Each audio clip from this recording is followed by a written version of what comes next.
All right, some other things we're tracking for you tonight. The U.S. Supreme Court's latest ruling on mail-in voting is raising some concerns for voters across the country about how this could affect them come November 3rd. Annalise Cornejo-Garcia, she spoke with local officials. She joins us now in studio. So how did they say this could impact voters? Well, right now, they say nothing's changed about Ohio's absentee voting process, but they're keeping a close eye on what might happen next as a result of the ruling, and they say voters should too. Monday's U.S. Supreme Court ruling gives the go-ahead for the Department of Homeland Security to create lists of people eligible to vote by mail and prevent the U.S. Postal Service from sending ballots to people who are not on those lists. Here in Northwest Ohio, election officials say there's nothing voters need to do differently, at least for now.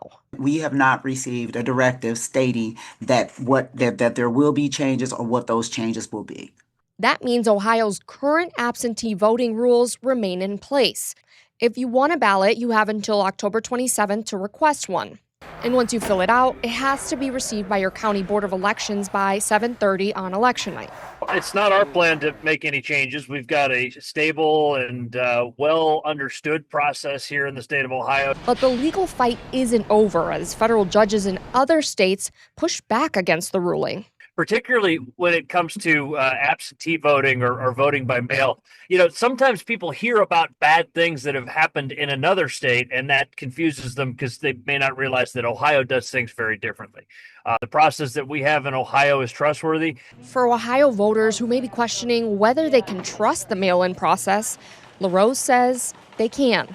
But in Lucas County, there's another challenge election officials want voters to keep in mind. And because our mail already gets processed in Michigan, we are already behind the 8 ball when ballots are being mailed. So for now, Scott says voters should check with their local board of elections more frequently than they may have in the past.